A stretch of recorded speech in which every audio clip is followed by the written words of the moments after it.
All right, so recording has started. Hello and welcome to a day in the life of a sales engineer. My name is Diana Cervantes and I am the host of today's panel.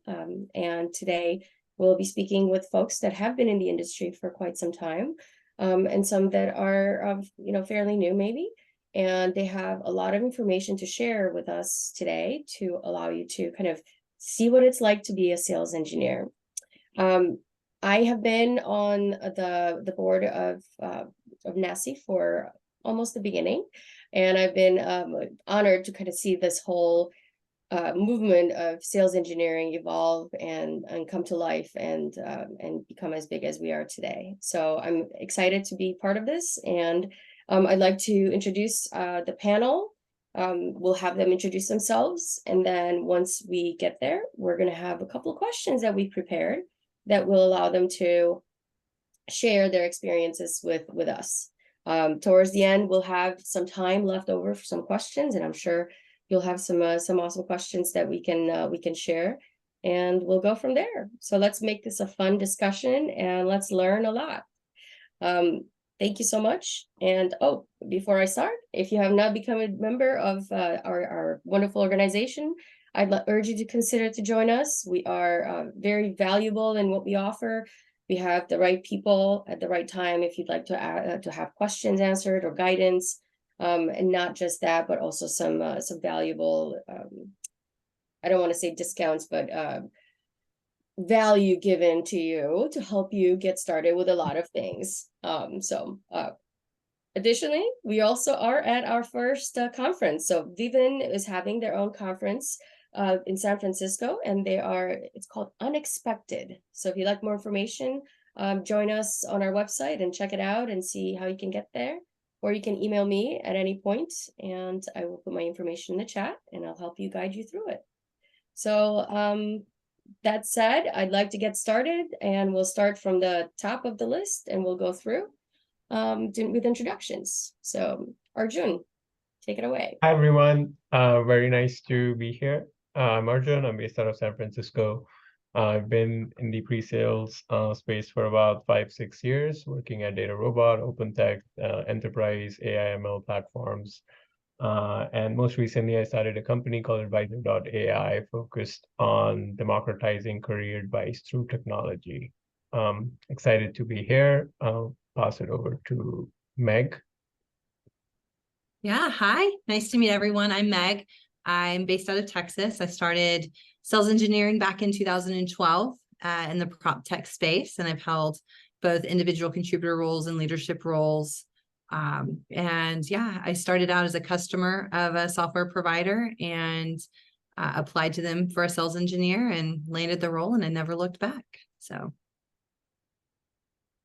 wonderful. Brendan. Hello, my name is Brendan Ellers.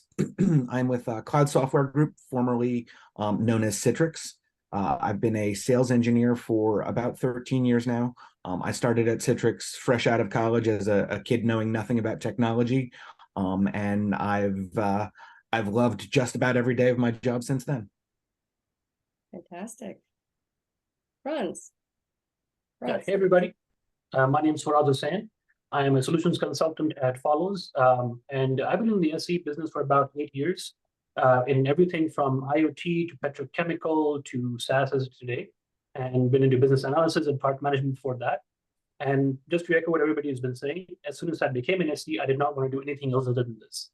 It is probably the most fun you can have as a role and the most variety that you can get in terms of not just customers, but also the experiences that you get out of it. So looking forward to discussion. Great. Take it away, Paul. All right. Well, hi, folks. My name is Paul Pierce. I'm the president of the Americas for Great Demo. I'm sitting here in Deadwood, South Dakota, and I started as a pre-sales consultant in 1997, and I've held a lot of different roles, from leading sales to pre-sales to now running the Americas for Great Demo. And I love the pre-sales role. So how I've always identified myself. So working with hundreds and thousands of pre-sales consultants every year, essentially, just really looking forward to this, exciting conversation today. So thanks for allowing me One more? Who's next? Looking for Kevin? Yeah, I'm looking for Kevin, can you hear me? Oh, sorry. Sorry, I was looking for for your face. No, I took another bite of lunch. Anyway, I've been in an SE for years, in the pre-sales market. Absolutely love it. Enjoy getting in front of customers and presentations. The best presentations are in the small group, 5 to 6 people, where you really get that interaction going. That's me. Right. So just to be clear, everyone here is software sales. Yep. Okay, great. Just all right. So let's have some fun. Okay, so the first question: what are the 2 or 3 most important tasks that you do every day? Now, be specific. We're looking to show our audience the fun stuff that you do every day, and why would you want them to enter the field? Who wants to go first? I'd be happy to jump in. A couple. Right. Mine are probably higher level. Oh, Arjun, did I interrupt you? Did you want to go? No, that's fine. Yeah, I was gonna ask you if we go in order. Like, I'm No, happy. just whoever wants to start answering. You go for it. Seems like the order keeps changing. So Yeah. Just from my perspective, there's 1,000 things to do. And I think in pre-sales, get an opportunity to have some of the biggest influence in an organization. You touch so many groups. But I think if it really comes down to the most important tasks that we have to do every day, the first thing I would suggest is really understanding your customers' needs. And so I think one of the most critical tasks is understanding very deeply what your customers' pain points and problems are. There's some challenges with that because most of our account execs don't give us exactly what we need to be able to create a solution and represent our capabilities extremely well. And so we've got to think about like active listening skills and asking the right questions so that we can truly understand what's going on with our customer. And that means going beyond sometimes pain, but in Great Demo, we call it the critical business issue. What's truly critical about what's happening? Why are they talking to us? And it's our job to just move past that and truly understand not only what the problems are, but what the impact and the value our solutions provide. I sometimes joke and I say a demo is a 4-letter word. And I think it can be if you give the exact same demo every time. There's another industry expert. His name is John Kerr. You may have heard of him. If you haven't, look him up. He's got some great books too. John said something really important one time. He said, where he asked the question, he said, and this was several years ago, he said, in the day of AI and automation, how do you make sure that you're relevant in pre-sales in the year 2025? And I've always thought about that. And I think it comes to this: if you're going to do the same demo every day, you can be automated. But what is hard to automate is how you interact with a customer and find out and ask the right questions so you can understand what's critical to them and what value you provide so that you can create a very unique solution for them and present it uniquely. That's hard to automate. And that's where I think the skill of pre-sales really goes to the next level. So I'd say number one for me is just figuring out how to get to the customer's needs and getting past what your account executive may give you in their initial discovery qualification, because discovery never stops. But I'll leave it there for a moment. That was the first thing that came to my mind. yeah, no, that's a great one. I have to agree. It's not just in pre-sales, but it's also it carries through all the way through the implementation because discovery never stops. All right, next. Right. I'm happy to jump in. So I think like the 2 tasks, it also relates to like my prior like pre-sales experiences, and now that I'm sort of starting a company and running not just the sales side but also like different aspects, is really the twofold portion is preparation and follow-up. I think if you're prepared to ask the right questions and you're prepared on what outcomes you're trying to drive towards, it can really simplify the process, simplify the follow-up, simplify the next steps. And I think on the second part, which is follow-up, I think that really I've seen drive significant momentum in large organizations if you're communicating the follow-up on why someone is interested in the software, right? And you're clearly laying out what a good next step can look like, it can be very effective because it helps keeps things accountable and on track, not just internally, but externally as well.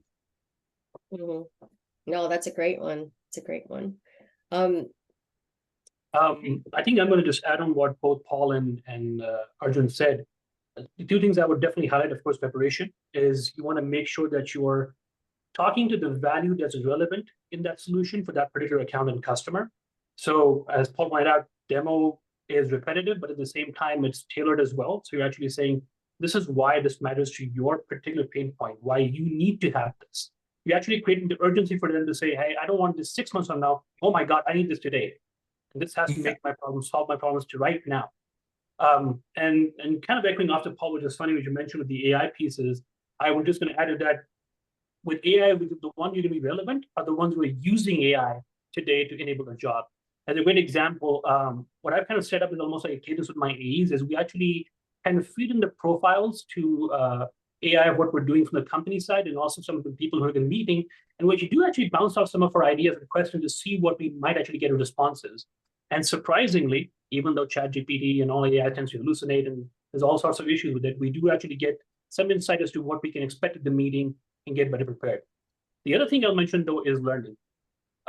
SEs to me are probably the most perfect example of what we call generalist experts, or the M-shaped employee, the cone-shaped employee, that we've got to have expertise in multiple different areas. It's probably because I'm getting pulled together not just for demos. Product is asking me for their feedback.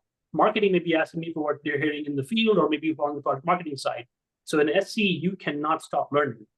And Paul gave the best example, your F-16, your special forces, you are the guys they call in when they need to get something done. So as an SE, you're preparing and you're learning constantly. Oh, I like that. Very good. Yeah, Meg. I agree with I mean everything everybody said, to be honest. But you know, really when I think about this question, the first thing that comes to mind is that managing our calendars. Like that is a very critical piece of what we do because we are pulled in so many directions. Sales needs us, marketing needs us, product needs us, our customers need us in some cases. And so for me, it's prioritizing, right? Making sure I have adequate prep time for my demos, making sure we're on the same page. We've both done our research. We're both coming to the table with ideas on how we think we can solve these critical business needs of those that we're talking with. You know, also adding in time, you know, as you know, always learning, we're always learning. Setting time aside for that is critical, right? Whether it's a podcast I'm listening to, you know, while I'm driving somewhere, taking my kids to school or whatnot, if it's picking up a book, there's so many great books that have helped me along the way. And shadowing my peers, I would say, is one of my most favorite ways to learn, because even though I'm doing demos the way I do demos, like everybody does them a little different. So I'm always going in, I'm trying to shadow 1 or 2 demos a week to see how others are sharing, you know, how we're solving problems for others, you know, because there's always things to take back. Every customer is different. So I'm learning about different challenges when I do that.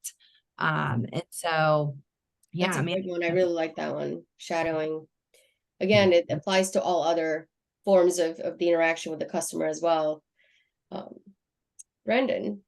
I would say one of the important things that I try to focus on is not just learning about customers and their pain points and what's troubling them, but also learn about their successes, learn about how they're, you know, potentially already using your technology to be successful, so that you can become a better storyteller about the value that your solutions bring. And then you can take those stories to other customers and work on, you know, telling from experience the value that you can bring to customers directly. That's a good one. Kevin? Yeah, so the question was, what are the first 2 or 3 things that I do every day in and out? You know, the first thing is important things. Yeah, the most important are the first 2, 3 things. For me, the early morning is my best time. Right. So I know that I need to get that early morning, and it's got to be quiet, right? So I'm usually up by 5:30 or 6. First thing I do is get my cup of coffee. So then I sit down and I'm looking at replying to the emails and managing my calendar, what Meg said. And the second thing I do is figure out what education that I need, right? especially now, ever since this generative AI and all of that comes out, there's a skill set there, a huge skill set, and lots of gaps, lots and lots of gaps. And you can fall in a crack so easy in that world. So how do you start? So I'm always constantly looking for what things should I be concentrating on, and how do I know that I know it? Yes, certification. So I'm getting better at getting the certifications. But the most important thing is understanding your customer, like Paul said, right? If we can understand them, we can shape our presentation so that it meets their needs. And by the way, there's nothing wrong with saying, we can't help you in that case, right? Our software isn't designed for that use case, but here's a couple of people that can do it, right?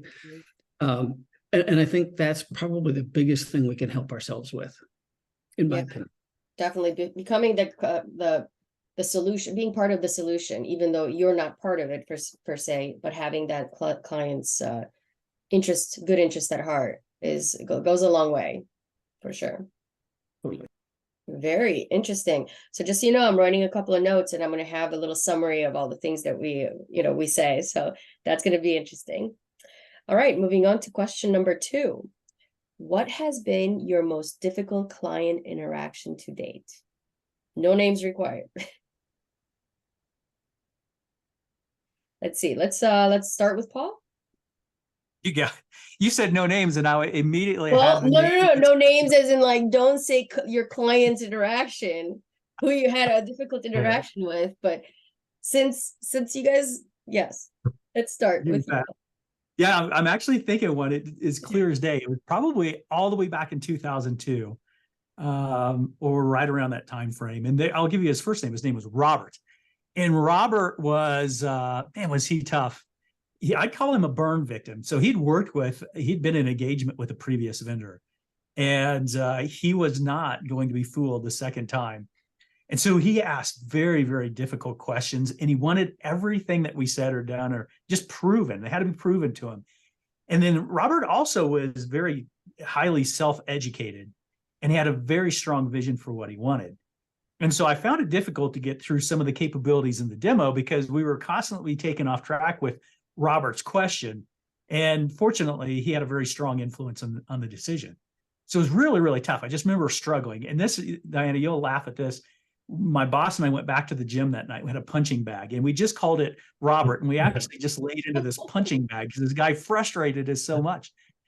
But to handle the situation, first of all, I didn't let him see that I was about ready to lose my cool. We never told him about the punching bag, but we moved into listen to the concerns without interrupting them and acknowledging his concerns and his vision. I found like the more you prove and you support yourself and what you're saying, you build trust with the customer. We ultimately got there with Robert. So I tried to make sure I understood everything that he needed and how it impacted the organization. And then, I did my best to ask questions when possible, so I could either answer or understand what he needed, maybe tweak a usage of the solution to help or represent that, or giving some alternatives. I like to call it re-engineering the customer's vision. When you teach them something, That's a good one. you're getting there. So good news overall, we ended up winning the deal. We built the trust. They referred us to a lot more customers. I just remember how tough it was to get through that. Here's what I learned from it. I think I was frustrated because he was challenging me, and I didn't always know all the answers. Chances are he may have known more than I did about the industry. I was newer, so I'm really frustrated. But what I learned from it is, if you listen, you try to understand, why is that important? Do you need that, or how do you use it, or how do you do it today? Asking those follow-up questions is a great way to figure out why is it important to them, and then how can we look at a collaborative solution to help address that, which we did. And then Robert also passed my test. It's a test I use to figure out if someone's full of beans or they're trying to hear themselves speak, if they just like to badger people who are doing demos. Once I noticed a pattern of 2 or 3 questions, I'll usually try to control back of the demo to some extent. I might say something like, hey, that's going to require a little bit more time than I'd planned to get into based upon the agenda that we agreed to. And here's the test. I just simply say, hey, would it make sense for us to schedule a few moments later in the week? We can go as deep as you want on this topic. Matter of fact, you write your questions down. I'll bring any expert needed to address them. And the answer to this question tells me if they need to know or if they're playing stump the chump. If they say, yes, I'll give you the time later this week, bingo. I now love this person. I'm going to engage with him and give them everything that they want, trying to manage my flow of my demo. If they say, nah, that's not important, then in the back of my mind, I go, aha, gotcha. You're just asking questions to show everyone how intelligent you are. But Robert certainly passed that test. He needed to know, especially since he was a burn victim. So long story. I hope Robert listens. I've seen him since, and we're friends today. But that's the one that got me. That's a great one. No, And I think a lot of us can relate to some of those situations. Let's go to Arjun. Sure. I think my approach is very similar to Paul's and how I address this issue, like around listening, adapting, and just collaborating. The context is, I think, a little different. So this was again, large enterprise deal. They were evaluating sort of AI ML solutions. And, it started off with one main stakeholder, and then it grew into potentially about 20 to 30 different users and stakeholders involved in this, in terms of like, what would success look like? Who would actually make the decision? And it was evolving every 2 weeks. There was new information, new groups getting involved. And, I think that experience really, I guess the approach there was, to identify what is really important, right? Prioritize things across each of the groups, focus on what actually needs to be done to get the organization to really evaluate the technology and sort of find out like what would be most important for them long term. And the approach is pretty similar, like a lot of listening, building trust on why do you need this feature and why do you need to solve this use case and how is this actually going to help. And I think as that trust built up, like it did simplify the end process, and we didn't have to do 4 POCs. We just had to do like 1 or 2 like key engagements. Hmm. So yeah, that's How did you, a little follow-up question, I'm yeah. curious, how did you manage the continuous addition of stakeholders and the time that you had to gather information? I think it was like asking follow-ups, right? Like I think that Paul mentioned, like once you ask a follow-up, like why do you need this or why is that important? I think 50 to 60% of those follow-ups were not needed. And the ones that were needed, like once you do have that initial engagement, I could bring in different experts and address that. But it was also, I think, just communicating that we're sort of doing this out of like, for the newer groups, right? We're doing this out of like more good faith and long-term relationship building, but it's not part of like the evaluation. So I think they had a clear idea of the expectation going into it, which I think really helped. Awesome. Thank you. Faraz, it's your turn. Yeah, sure. Mine is a kind of a funny story. This is when I first years as a sales engineer. It's a petrochemical firm, and we were supposed to do an on-site demo and then head into an installation in the Middle East. And this is one of those cases when even if you've got your good rapport with your AEs and you're working with a partner, situations can almost change constantly. Stakeholders were changing. So initially we were going to have the demo done on an office in the Middle East, and it changed to a refinery. And this is during the Yemen war. So when you arrive at a refinery, it's 135 degrees. There's stand sites everywhere, AAA, because there's this threat of missile attacks. So you're being thrust into that situation and brought in and say, why don't you give a demo? And during the demo itself, you've got people with language barriers that come in, people who don't even have the actual, I want to say, don't even have the context to why they're there. So it's pretty challenging as a sales engineer to go out there and then to find out your partners also oversell the solution and so on and so forth. It took a while for me to especially not just identify each of those critical stakeholders out there, get with them. I had to take my demo and do it 3 different times for each of those stakeholders and tailor it accordingly. There's actually a funny cartoon that I found eventually that kind of did the, I'm going to put it in the chat. I'm sure some SEs have seen the same sort of situation where you're misrepresented and then you're asked to help your AE out. It's Dilbert that says your sales rep told us that the product heals itself, and he says it is true. He's like, it's totally true that he said that. is let me ask this in other ways. I don't, that's the only time you get to ask that question is, yeah, the sales rep misrepresented me.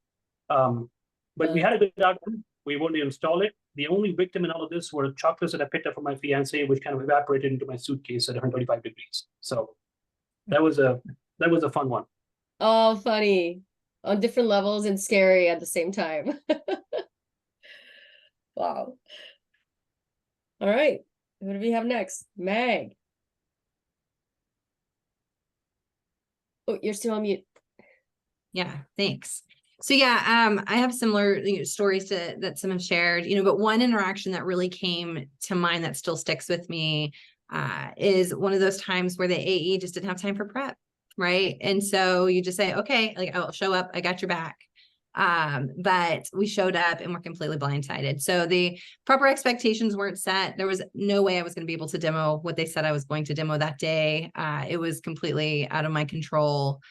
We couldn't even do what they thought we could do at that point. So it was just a very interesting experience in the fact that, right, we had to apologize. I let the AE kind of manage a lot of that because it was the relationship they were building. But they introduce us a lot of times as the technical expert, which is a blessing and a curse in so many ways sometimes, because yes, we're very technical, but without that prep, right, we don't know how technical we're supposed to be on this call or what we need to know, or if we know what we're supposed to know. So, lessons learned from that, right? So they handled the majority of that conversation. I jumped in where I could to explain different aspects of the system. Apologize. They felt very unvalued at that point. Their time was wasted. But the outcome, I would say the positive of all of that was learning to work better as a team in that particular situation, right? So, making sure that prep calls were like not the exception, right? They were the everyday expectation. We need to get together. We need to make sure that the person we're meeting with buys into the agenda, that they have a say in what we're talking about, that it matters to them. And so going forward, we made sure that if it was a 15-minute prep call, we were on the same page. We got buy-in, and the expectations were set for everybody involved. Yeah, that's great. Was it an on-site or was it just a call? This particular one was during 2020, so this was virtual. Yeah, it's definitely different when you're on site. Oh, yeah. A lot more prep goes into on-site demos. Like there's no non-prep option, should be the same all across the board. Very good. Brendan. So mine's a slightly different story, and it's a no-no for pre-sales, and that is a post-sales engagement problem. So one of my customers is a fairly large New York City health system that was migrating from one version of our software platform to another, and had a huge outage, brought their whole environment down, everyone's hair on fire, and had no post-sales consulting resources to help, and came to us and said, hey, we need your help. Don't know what to do. We need to get this up and running, and you're the only one that can help us. And what I learned by sort of rolling up my sleeves and taking it on is that your customers are ultimately looking for someone to be on their side when things go badly. So engaging in that way every once in a while, even though it's not traditionally your job description, you can build a lot of credibility. And we ended up essentially up-leveling our influence and getting, exposure and goodwill from the CIO. And now that's going to help us more in the long term because we have the right resources who are now on our side in moving forward at the customer. Have you met them before? Were you part of the deal beforehand? So I was not part of the original deal. Someone else sold the deal, and then the customer got passed to me to deal with all the nonsense. But there are future expansions that we will probably have a much better chance of winning business for because of the work and the goodwill that we bought. That's awesome. That's awesome. And that's the thing, it's relationships never stop building. Yep. Awesome. And then we've got Kevin. Yeah, so all of them have addressed pretty much what I would categorize as relationships, right? And they're all right. They're so critical, both on internal side and on the customer side. So here's the worst scenario that ever happens to me. Your AE tells you, hey, I got this great meeting. I talked to these people and this is what we got to present. And you get prepared, you do a dry run, the AE says, great, we get to the meeting, you set up, you give the demo. There is no interaction. There are no questions. That is the worst presentation that I could possibly give. And your stomach drops at the end of the meeting and they say, thank you, and you're escorted out. It's the worst. Wow. And it's happened to me before. And it all comes down to, the relationship you have with your account exec. He didn't do what he told me he did. So what I started doing to prevent this and what I learned is, hey, the SEs, you have an obligation to create relationships inside your customers' accounts or your prospect accounts as well, right? You should know who your top champions are on the technical side, all the way up as high as you can, and always start at the top. Top down works the best. Then you can't get blockers saying, well, I'll have to check with management, because you can always say, well, I've already talked to him, right? And all of a sudden they start realizing they have to talk to you. But that's the worst presentation I've ever given. It's happened twice in my career, when there's no questions and there's just silence. That's the worst. Yeah. The worst, and it makes you feel bad too. Hey, Diana, I saw posted in chat here. Chike asked if they can ask questions in the chat. Yeah, let's do it. Let's do it. We have some time. I think that'd be fun. Yeah, let's Very do it. good. Let's open it up. So, Kevin, I'm curious if I can ask a follow-up question. Diana, is that allowed? I'm sorry. Oh, absolutely. I have been Yeah. asking follow-up questions. This is a fun interaction, learning about each other and our experiences, so others can hear as well. Chike's got one, but Kevin, I was just curious, like in those environments where like you get, it's like crickets. You ask if there's any questions and you get crickets. Like, have you figured out a way to kind of avoid that or better deal with those situations? I'm just curious, like what trick you use. Yeah, so in every one of those situations, it's where the AE said, hey, we got to go present this. And they were trying to shoehorn the software solution into something that the customer wanted, right? It comes back to that trusted advisor thing. This isn't for that problem, but the AE says it is for that problem. And they say, you have to go give the demo. What I have learned is the relationship between the account exec and the SE has to be trusted. But you also have to verify. So you have contacts within, or try and make the phone calls if it's a cold call or a new account, into the technical side of the house and get the true story or another version of the story. Yeah. Right. And then form your own relationships in a way. Exactly. Yeah. That'll bring a lot of value to the team. And the team isn't just the account exec and the SE. The team is the entire company. Right. So you got to leverage everything that the company has to your advantage on these opportunities. And you can't leverage it if you don't know the customer. Right. So, Paul, does that answer your question? It does. It's interesting because when you're speaking, I was also thinking like you can have the world's best discovery and your account exec knows everything that you need to rock a demo.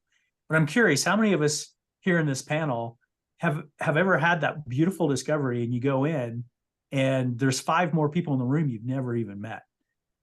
You had discovery with the economic decision maker, let's say, and you got their perspective, and then they invite their team, and all of a sudden everyone's got a different issue or a different requirement. And so like that engagement is so interesting. And I know I like what you said, is bring all your resources to bear. If you're interested, I'd tell you one of the things I always do. Wow. Yes.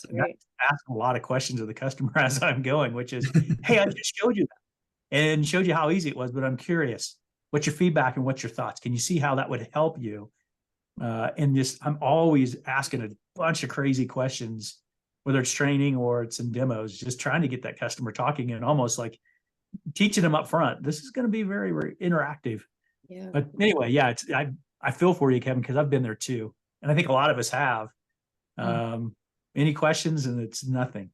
Yeah. Anyway, I was just curious. So questions are, yes. And I think there's a question that I will ask about surprising expectations, but what I want to do is I want to ask Chike's question before we ask ours. His question is, what is the worst assumption you ever made in your career? And I think it plays well with the questions that we've been answering so far. Great question. Well, for me, I would say the worst assumption, and you kind of learn this early on, is that every customer is the same. Everybody has the same problem, right? Our software they solves the needs for everybody. And that couldn't be much further from the truth. Our customers value that they are different from other people in the space, right? And so they want something that's going to take them, above and beyond what everybody else is doing, give them the cutting edge advantage, if you will. So for me, I would say early on in my career, many moons ago, it was just thinking, this will be easy. Everybody has the same problems, when it's definitely not true. Yep. Paul, what was you? Yeah, Chike, I think it's an awesome question. I think about if I say in my entire career, which was your question. Yeah, I definitely agree with Meg, but I think the worst assumption I ever made was that if I just worked really hard, people would recognize it and I would get advancement and promotions because of it. And sometimes as a manager, I've seen this with my team and I've felt this as well. It's like people might just assume you're really happy doing what you're doing and working hard and putting the extra hours. So what I suggest is if you want anything, it doesn't matter what it is, anything that you want, make it known and just ask for it. And so it may be a conversation with your boss. In my case, where I wanted to be a manager someday, and after being passed up once or twice and said, why was I passed up? They said, I didn't even know that you were interested in that. You were doing great at what you were doing. And so just by simply asking, letting them know, which is, I'm interested in this. I'd love to talk about, the different opportunities and just tasks that I can do to build, the skills that I need to move in that. But I just wanted you to know I'm interested. That's a great one. Just make sure that's a great one for young ones as well, because a lot of times when you're young and you're in the field, you're not necessarily you don't want to stand out too much, right? You want to just kind of coast, and you always assume that people appreciate you. But you're right. I did that a long time ago too, and it was the same situation. So that's a good one. Arjun? Assumption? I think that's a very relevant point in a way, because I think also shared experiences on if you're not expressing your sort of career development goals, like that can impact your career trajectory. And sort of the company that I actually initially a couple of months back started is focused on providing the tools and technology to facilitate that, starting off in higher education. So very relevant on that standpoint. I think one of the assumptions I would say, or wrong assumptions to take, is to think that just because things are working very well technically means someone is going to sign the deal and actually move forward. I think there's a lot more to why someone would actually build a partnership, or if you win a deal, essentially, it's goes back to, like, do you have a trusted relationship? Do they actually believe in what you're trying to do, and do they see the possibility of working with you long term, right? I think those are, I would say, 50%, if not more, than just does the software work. Right. So yeah, that would be that would be a key lesson and assumption that I think earlier on That's a good one. Right. Yeah. Roz? Yeah, I mean, everybody's made some pretty good points. I think the one key assumption that I've kind of made pretty early on was I never bottleneck myself. And you should never bottleneck yourself to one particular industry or one particular skill set. If you've been a networking person, doesn't mean you're going to be as effective in a different industry. Let's give my own example. I went from telecommunications to hospitality to IoT to petrochemical to SaaS at this point. And each of those skills are transferable across your entire career. So you can continue to pivot, and at no point would you be anytime lacking in what you can develop and learn as an individual and become more effective. The only last The only other piece that I will say is also know when to say no. I've been in the same position as Brendan was talking about, where I got stuck into post. I've been right into those situations way too many times than I wanted to. On the post-sale side, where somebody's already created a mess and you're like, you're the SC, just come in and help. And like, okay, what am I supposed to do here? So do not be afraid to say, I'm sorry, but this is not within my expertise, or simply this is not something I can help you with. Yeah. No, that's a big one. That's a big one for sure. Let's see, who do we have left? Brendan and Kevin. I would say don't assume that you know. It's a bit of a generic one, but even when you've done the discovery, when you're working with your customer and you're pretty sure you know exactly what's needed, never assume, because there's always someone else who's going to be in the meeting who's going to bring something else. And take every opportunity with a customer as a learning opportunity, because if you do, you'll almost always pick up some new information or some new phrase or way of saying something that might help you in the future. Very good. Very good. Kevin? Yeah, Brandon, you pretty much stole the thing that I was going to say. However, there's two, and you hit one of them, the nail right on the head. Number one, you can never represent that you know the customer or prospect's environment, because you don't live it. You're not there. You haven't experienced it, so to speak. And when you present, if you use the absolute qualifiers, you immediately lose integrity with those folks, because you don't know. So don't represent. The first thing is, don't represent that you know when you really haven't lived it already. Give yourself an out. And the second one, Brandon, you hit too. There's the expert thing. You're not the expert. You're the expert in your demo, in the product, in how it works, but you don't know how it's going to go in their environment. And you don't know really what they're going to do with it, because they say, hey, that's the greatest thing that we need. We're going to put it right here. And then they try and do something, and it's nowhere near what they wanted, right? Because they didn't understand it. So, your own knowledge that sometimes can be a detractor for your success, because then the customer will always come to you, or never. It's usually at the ends. That's a good one. Respect that they are the experts in their field. Yeah, it's a good one. Yeah. So if I can add on to that, of course. The most embarrassing things from the previous question and this question, I've experienced typically, mostly in the Fortune 100 accounts, the Ford, General Motors, those guys.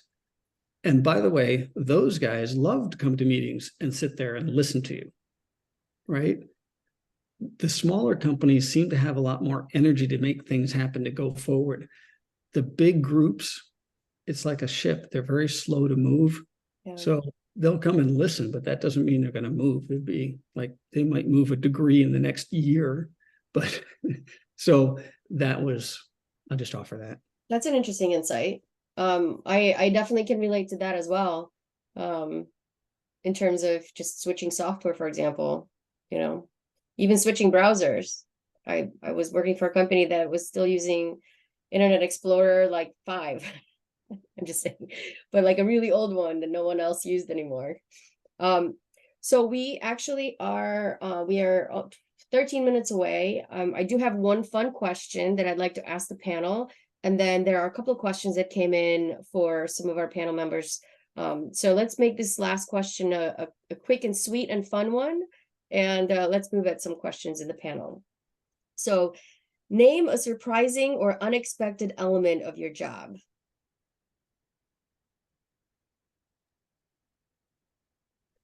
I'll go first. So this one's a little subjective, right? But, it really depends on how much somebody knows about this role. But for me in the beginning, I would say that the most surprising was probably the amount of travel that would be involved in this kind of role. And I love that aspect of the job personally. And also like the camaraderie that comes in this role was really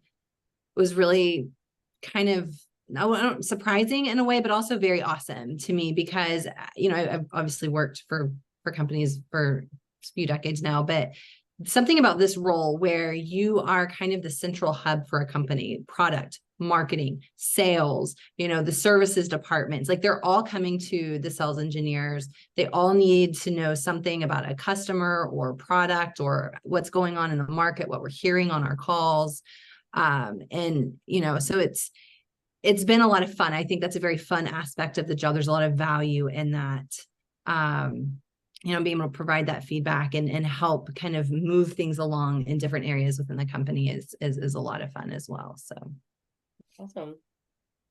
Paul? For me, it's grown over the years. So I was recently a global vice president of pre-sales at a company called Ellucian.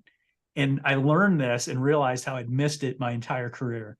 And that's the level of collaboration that you need to have across the various departments within your organization. At Ellucian, I came in and I was focused. I had 84 members on the team, and it was all about like skill assessment. Where are they at? How do we take them to the next level? How do we increase sales? But what I didn't realize until, and really effective leaders, someone I really love and respect, I watched them and never said anything to me, but I watched how they came into the organization and brought marketing, implementation, services, everyone together and started having joint conversations about the good of the organization and how to make a customer a big part of that. And I've always had this concept. I call it, a book of life for our customers. And we essentially in pre-sales help write that first chapter in our customer's book of life. But sometimes the book never gets passed on. So I always think about like the biggest unexpected element is just how much of an opportunity we have to work with marketing to make sure the features that our customers are asking for is top of mind for them, to make sure that we're working with services so they truly understand what we've done with our customers in the sales so that we can help ensure their success moving over.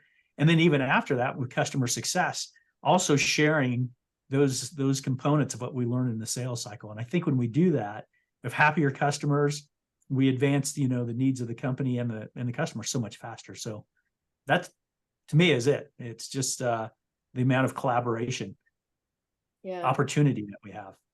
No, that's a good one. Arjun?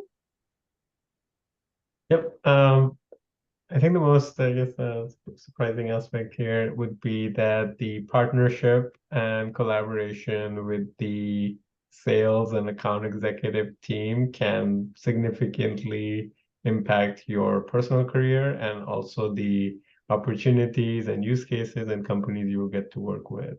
Like that is, I think, a key aspect that starting off, I definitely did not know, but after working with large enterprises, Fortune 100 companies, like that aspect is very essential. Like, does the sales team trust you? And are they happy and excited to work with you? Like, and they will find ways to bring you in new opportunities and more accounts, and you'll get to learn a lot, right? Like, and I think if it seems like everyone here is like super interested in constantly learning, and if you get more and more of that opportunity, given if the sales team is also excited to have you on board.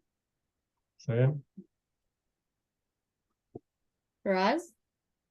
Yeah, I think for me, the key point, Paul and Meg nailed it, it's the amount of exposure that you get to multiple teams and how you somehow end up being the spoke in the wheel for all these little conduits of interaction.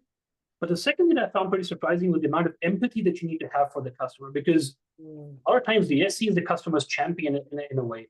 You're actually asking them what their daily life problems are, what they're encountering with the product, what they're not able to do something correctly, their process they're able to do. And that empathy sometimes actually exceeds that of the AE. And you have to somehow make this balancing act between being their champion and, of course, advocating for the sale. That was kind of really surprising to me when I came into this role. Yeah. No, I like that one. I definitely like that one too. Yeah, I have lots of notes here. I can't wait to compile this. All right, we got Brandon, Kevin. So I'll go with a slightly silly one. I was surprised by how much time I spend helping my account execs write emails. As a technical person, I tend to be fairly precise in how I speak and write, and many people are not that way. And a lot of times I will literally sit on the phone with my account exec, helping them craft an email to send to a customer because they don't understand something that we talked about at a meeting, or they want to relay a point in a cold email that they need help with. Didn't anticipate it. Well, that's funny. That's a good one. And lastly, Kevin.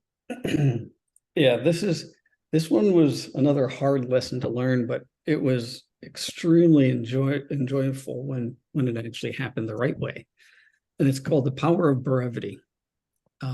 We as technical people can talk somebody's ear off on a 15-minute segment without letting the other person breathe, so to speak. And you don't realize that they're completely disconnected. Their eyes are always glazing over. And I can share how this happened and how I started to recognize it, because I didn't recognize it. My wife did. So we're at a family gathering and my mom asked, "Hey, Kevin, what are you doing?" So I told her, and it took 15 minutes. And my mom said, "Oh, that's nice." And then we went on to socializing everything else. On the way home, my wife told me, says, "Kevin, that's not what your mom wanted to hear.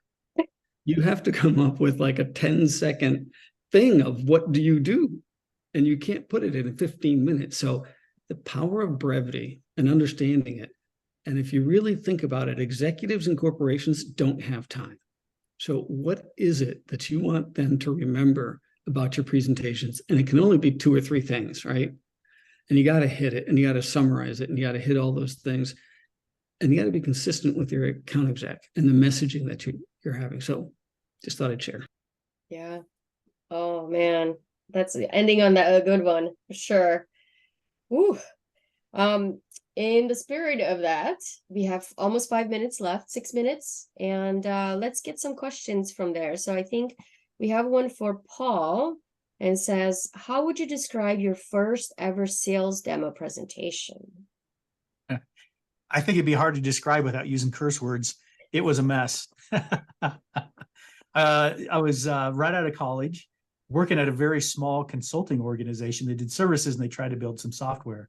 So we didn't have anyone who was an experienced account executive or someone who was experienced to do demos. We flew to Florida.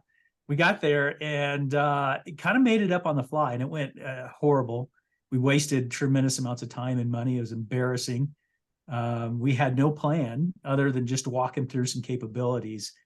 And this is well before, this is my first real gig in sales. I wasn't even sure if I was a true pre-sales engineer at that time. I was just the person they thought could speak the best. So we did. What I've learned over the years, though, is to think of it as, instead of your first presentation or doing a presentation at all, think about it like you're going to a restaurant. You know, you've got a waiter that comes up and has to figure out what you want to eat. He's got a table of 8 people, much like your demo, and he has to figure it out in about 5 minutes. So the question I'd ask is, what does a waiter do to figure out what you want to eat in that meeting? Gives you a menu. And so you wouldn't give necessarily just a menu of everything you could do, but you can, instead of having the menu item, give them a critical business issue you solve. Not the name of your software, but here's something that we've done to help other customers. Instead of the description and the price, give them the value. So as an example, hey, we helped an organization recently do this, and it allowed them to increase sales by 20%. Second thing we might want to talk about is issue, value. Name that 3 or 4 or 5 times and just say, so I'm curious, customer, what would you like to talk about first? What's most relevant to you? Just like a waiter. What do you want to eat after they give you the menu? Allows you to tailor your demo on the fly, figure out exactly what the customer wants. And in great demo, we say, bring the last thing first. Give them exactly what they want first. Increases engagement. And so that was the problem. And then, Michael, I gave you more than you needed. I told you about how I fixed it too. But that's my advice. That's a good one. I like it. And never underestimate the power of a story. All right. And for us, you've got 2. What is the one skill that enables you to succeed in the various industries you have worked in as an SE? Good question. Oh, you're For us, muted. But here we go. That's the most common thing we hear every time, but I'm going to borrow something from Kevin and use brevity and say it's adaptability. And it's not just about, of course, the technical aspect of it, because if you're adaptable, you can go ahead and look at the industry approach on the language side, the culture of a particular industry, be able to resonate with different audiences. So adaptability to me is the greatest skill that's helped across these different industries. Beautiful. Let's see. Oh, I think that was the same question. It was put in twice. Okay, never mind. One question. Great. No, perfect. Thank you for sharing that, Paul. I appreciate it. So we have a couple more minutes. Any other questions that you want our wonderful panel to answer, to share with you? I was going to ask, is everybody here on LinkedIn? Yes, we are. Okay, cool. I'll just reach out there. Yeah, wonderful, wonderful. Thank you for joining. All right. No questions? Well, with the 2 minutes that we have left, I have a question for the panel. Okay. What question would you ask for someone that's on this panel that you want to know? Yeah, I would say, and anybody can answer this one, but is there like a mentor or some type of resource that you hold very valuable to your growth in your particular role? Like maybe a podcast or book or a person that you tend to look to grow? There's only one way I can answer that, Meg. Great demo and doing discovery. Two of the best books ever written for pre-sales.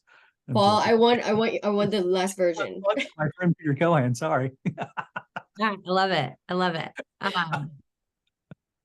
For me, I'll just say like mine is a podcast, We the Sales Engineers. Absolutely love that podcast.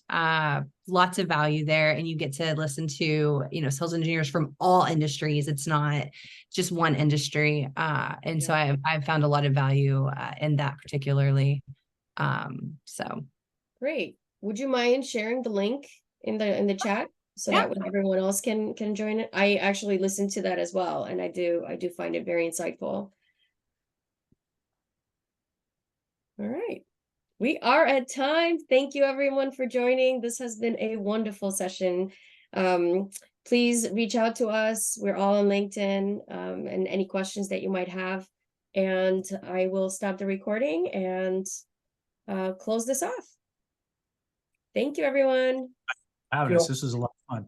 Really enjoyed it. Thank you. You guys have been wonderful. Bye. Bye. Bye.